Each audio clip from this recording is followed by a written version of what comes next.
Hey, Ammar, how are you? Wait, Ammar, where are you? Where have you got? Oh, man, we've lost Ammar and we're going to be talking about Ferrari. What a disaster. You're just going to have to put up with me. And just as confusing as it is to not have Ammar, Ferrari also seemed to be quite confusing. I know a lot of you guys will have clicked on this video to hear about Lewis Hamilton, and I will get to him. We are going to talk about Lewis, but I think there are a couple of important points that we need to touch on beforehand, namely, why the heck were Ferrari so slow in the final stint in Hungary? We'll go through some data, some telemetry slides. Is Charles Leclerc really going to win his World Championship with Ferrari, despite him protesting that that's the only way he wants to win one? And finally, we will get on to Lewis. Is he really doing as badly as we're all making him out to be? Well, we'll have a look at some of the data and we'll have a little look at some of the reasons for why he might be struggling. But let's start with Hungary. Why was Charles Leclerc so fast in the first part of the race and then so slow, up to 2 seconds off in the final stint? And just for the avoidance of any kind of misinterpretation, he definitely was slower. Just have a look at these race traces. These are the times that the drivers were doing on each lap over the course of the race. This is Oscar Piastri, so you can see here that at the beginning of the race, when the fuel load is high, the lap times are high, and the 122s. And as the weight comes off with each subsequent set of tyres, the times start to come down as well. But you can see that Oscar's fairly consistent across each stint. There's not a huge trend upwards or downwards in terms of his times. Now let's have a look at Charles. Here's Charles.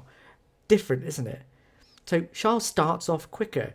His times at the beginning of the race are definitely a bit quicker than Oscar's. But what happens in that final stint, where Oscar is staying nice and consistent across that stint, Charles is gradually getting slower and slower and slower and slower. That's weird. Sure, the tyres are going to degrade a little bit, but you shouldn't get that much slower. Just look how consistent Oscar is. And there are a heap of theories. The most obvious one was George Russell coming out of the pen saying, look, this is Ferrari trying to protect their plank. They're doing things to protect their plank. And it sounded pretty reasonable until you hear Fred Vasseur saying, well, we were 2 seconds off.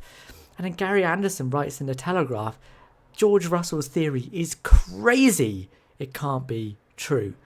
And maybe they're right. Maybe that's what I thought as well. Because all of the things that George was saying that would reduce plank wear are true. But shouldn't plank wear be a problem at the beginning of the race, not the end of the race? So I'll tell you why. At the end of the race, there's less fuel in your car, so the car rides a bit higher.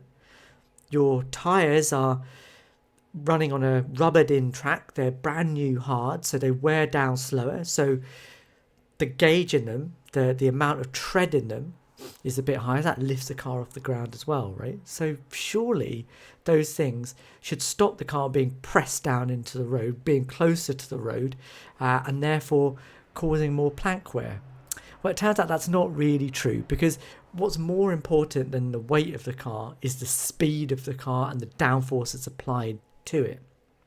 And as Martin Brundle always says, downforce squares with speed. The faster you go, the higher the downforce is. And at the end of the race, that's when these guys are at their fastest.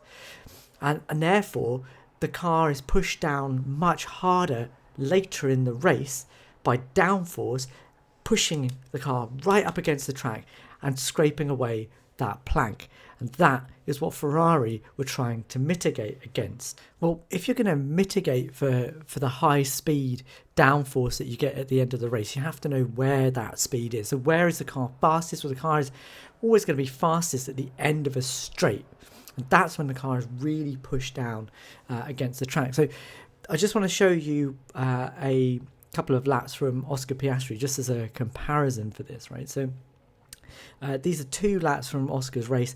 The first is lap 36 in white, and in orange is lap 56. So lap 36 is a high fuel load lap. He has a lot of fuel on. It's through the second stint. Lap 56 is a low fuel lap, so the car's got barely any fuel left in it, just enough to get it to the end of the race. But this is where the car is at its lightest from a fuel point of view. And if you look at the end of the two straights here and here, this is at the end of turn 1, at the end of turn just before turn 12. Look at Oscar's speed trace. You can see that the orange line is above the white line in both those scenarios, and quite a lot more coming into turn 12 than it is into turn 1. That tells you that Oscar is going much faster towards the end of that lap.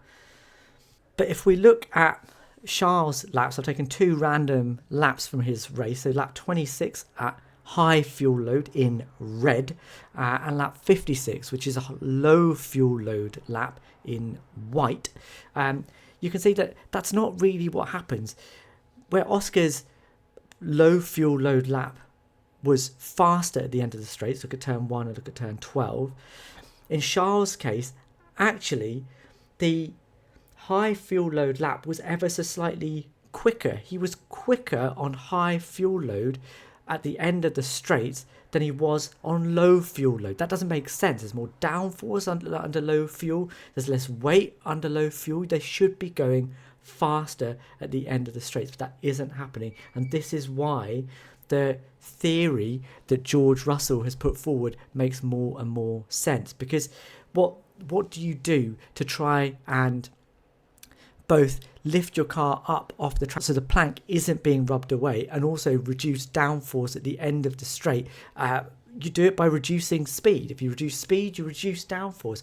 And how did Ferrari do that? Well, the theories are that they up the tyre pressures. If you up the tyre pressure, then the stiffness of the tyre wall is higher, so it doesn't bounce quite as much. So if it doesn't bounce quite as much, the car basically stays up higher off the road. But also having higher tyre pressures reduces the contact patch. So we saw that the trend of Charles Leclerc's laps in the final stint were getting slower and slower and slower over the course of time versus Oscar, who was able to stay consistent. Well, if you increase the tyre pressure, you reduce the contact patch, so the car is sliding around more. So Charles said it was undrivable. You can understand why he thought that. If Ferrari had upped the tyre pressures beyond what they would normally do, the car would become a slidey, understeery, oversteery mess. And that would make it completely undrivable. And on top of that, we know that the drivers, as early as lap 3 in the case of Lewis Hamilton, were lifting and coasting. But I wonder if in Charles Leclerc's case, Charles was pushing much harder than he was supposed to do. Maybe Ferrari thought that with their new rear suspension that actually they could get away with it, that they had solved their problem. But clearly by the end of those stints, they realised that the plank wear was higher than it should have been, so they upped the pressures more, made him lift and coast even more in the final stint. And also, this end of straight speed being lower, the other way that a team can do that is by changing the engine mode, reducing the amount of power that the car is delivering at the end of the straight. Again, slowing it down, reducing the downforce, stopping the car being pushed into the ground and wearing away that plank. But the problem is that the final result is that you're slow. And this is what happened.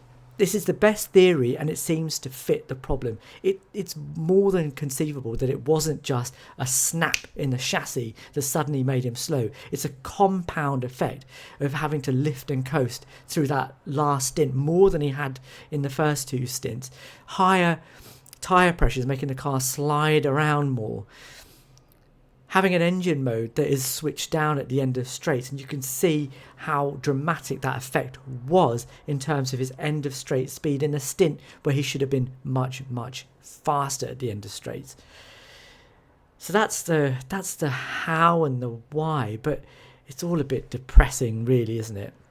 This is the 7th season that Charles Leclerc has been sat at Ferrari, and we're still waiting for him to have a car capable of winning a world championship. He is treading water. He is running on a treadmill that is going absolutely nowhere. And it's a tragedy, really, because we keep seeing from Charles these outlandish performances. The pole lap that he took on the Saturday was unbelievably good. And the race performance in that first couple of stints, out of this world. He was able to keep 2.5 to 3 seconds to a charging McLaren behind him without losing any pace, to the point that it ruined Oscar Piastri's race. It didn't give him the option to maximise the two-stop strategy. And it was only because Charles lost so much performance in that final stint that he was able to be overcome. But this is a pattern that goes on and on and on and on. Charles Leclerc is just waiting for a car that is capable of delivering him a championship, or at least competing across the entirety of a season. 2022 doesn't count. That car and the team dropped off so badly that it just wasn't even a proper chance. And in reality, do we really see Ferrari coming back from this? I have some hope, but it's not a guarantee. They might turn up in 2026 with an absolute world beater, but will their operations be good enough to allow them to maximise the potential of that car? Or will it be the opposite? Will they have the operations, but will their car just be an absolute nightmare? As it was towards the end of 2022, as it is now. We came into this season with so much hope. I'm sure Charles did too. And yet here we are again. A story as old as time that repeats itself again and again and again. So the answer is, does Charles need to leave? And if he does leave, where does he go? Well, it looks like the linchpin in the driver market for the next couple of seasons, Max Verstappen, is not leaving. He's staying at Red Bull for 2026. So if that is the case, 2027 might be open. Well, where is he going to go? I'm sure if McLaren have been great, that's where he'd want to go. And I'm sure they might move mountains for him to go there. But it might be that he eyes something a bit different, that perhaps Ferrari have managed to get on top of their technical difficulties, but they just aren't operationally where they should be. And perhaps Charles is just fed up, frustrated, and looking for a way out. And maybe that's the move. Maybe Charles moves to another team, and that frees up the seat for Max to go to Ferrari. Who knows?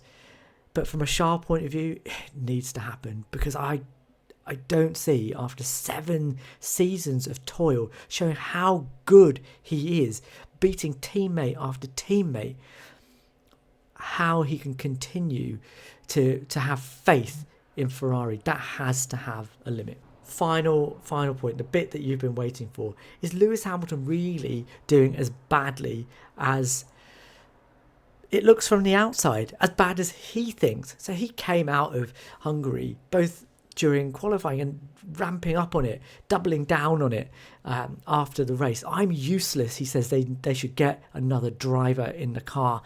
There are things going on in the background that are not great.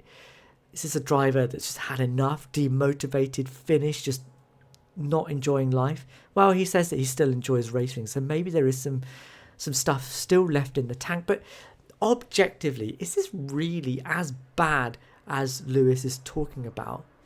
Is the fact that he is slower than Charles Leclerc, that he was out in Q1 both times in Belgium and again in Q2 in Hungary, is this a true representation of how bad he is? Is he washed?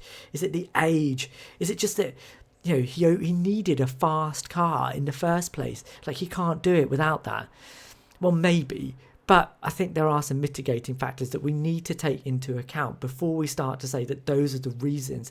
And these are really tangible reasons that could explain fully why Lewis is struggling so much. And I've taken a few of these arguments from a really good article from Motorsport magazine by Adam Cooper. Here it is, What Went Wrong for Lewis Hamilton. It's a great article. It's a good summary, really, of all of the reasons why Lewis might be struggling. So let's just have a look at the objective, right? So Lewis has moved from Mercedes. So he has driven with a Mercedes power unit for the entirety of his career, including his junior career as well. So that's 17 seasons he's been in Formula One, driving around with a Mercedes power unit. And suddenly he's flipped into a Ferrari with a completely different power unit. It uses engine braking, something that he hasn't really used before in his Mercedes. It uses a different kind of power delivery. It's the switches on the steering wheel are completely different. The way he looks at the telemetry is different. And if you think that is irrelevant, just ask Carlos Sainz, who switched from a Ferrari power unit at Ferrari to a Mercedes power unit at Williams. And he says, it was like looking at it upside down. It's completely different. And on top of that, Lewis, after spending 12 seasons with Mercedes, has switched to Ferrari without being allowed to drive in the Abu Dhabi post-season tyre test, being thrown into a couple of filming sessions only at Fiorano, and having another filming session on demo tyres at Mugello. He's not had the depth of testing that everybody else has had moving to new teams. He doesn't have that advantage. But whatever, he's a 7-time world champion, right? He should be able to just jump in the car. Look at what Fernando Alonso did in 2010 when he came to Ferrari. He won on debut. Or how about Sebastian Vettel, who turned up in 2015, broken after his Red Bull tenure, but actually won second time out in Malaysia. Like, surely Lewis should be able to just jump in and go. Well, that's just not the case. These cars are super complex, especially in the ground effect era, where they only have one real way that you can drive. Lewis has talked about jumping into a car where his teammate has basically run with the development and it's super oversteery. He says he doesn't like that. And that's the direction that the car has been developed in. So he's had to adjust his driving style. He's had to move towards the car rather than moving the car towards him, which is the luxury that Charles has had, the luxury that he's had because he's been at the team for 7 seasons. That's just normal. And if you think that that's another excuse. Again, the best example of this is Carlos Sainz, who has moved to Williams after coming oh so close to beating Charles Leclerc on pace. They were the two closest drivers on pace in the 2024 season. Remember, Charles Leclerc, arguably the fastest guy on the grid, and Carlos Sainz was almost beating him. He's turned up at Williams and is being shown the way home by Alex Albon. This is what he says. Look, it's difficult. You can't just jump in these cars against a driver that has been there for years, that has understood what the team is about, understands their philosophy, their culture, is able to have driven development in their direction. You can't just jump in that team and immediately be on the pace. But actually, it's not that bad. It's not that bad. Carlos, if you look at his qualifying pace across all qualifying sessions, sprints included, against Alex Albon, is only 0.118% away from Alex Albon. Lewis currently is 0.207% away from Charles Leclerc. I do not think that is a disgrace. And just for context, he was out of Q2 in Hungary by 100th of a second, 0.0015 of a second. And he was only 0.2 away from Charles in that session. Now, if he had been the other side of that 1,000th of a gap, that's a gust of wind on a straight, then he's in Q3. And we saw the ramp up in performance that Charles had. He was the only person, the only driver to improve on his Q3 run. What's to say that Lewis wouldn't have? If that puts him on the front row, we're talking about a completely different story. And Lewis comes back much, much less angry. But that's what you need. That's the context that you need. And I think trying to expect that Lewis is going to be suddenly on the pace, beating his quick, talented teammate, the guy that I've just said should be winning championships right now, immediately, as soon as he gets in that car, it's just not realistic. And this isn't about age. It's not about needing a fast car. It's human. No one is going to jump into a new car and just get it. It takes some time. And perhaps Lewis needs to understand that too. But that is what he's doing. But I can understand the frustration. He put so much hard work into it. You heard him at the Thursday press conference. I've done all these presentations. I've gone into these meetings. I've come with my ideas. I want to push this team forward. I will not let what happened to Fernando and Sebastian at Ferrari happen to me. I will win a championship here. It cannot be failure. And then to be knocked out in Q2, to then have that race where he couldn't go forward, where he was lifting and coasting from lap 3 without any tools to attack. Yeah, I mean, I'd be pretty annoyed too. So I think we need to take those comments with a pinch of salt and a little bit of a caveat. Anyway, that's what I think. Let me know what you guys think. Please like, please subscribe. Please leave us a comment. We'll read as many as we possibly can, and we'll see you guys in the next one.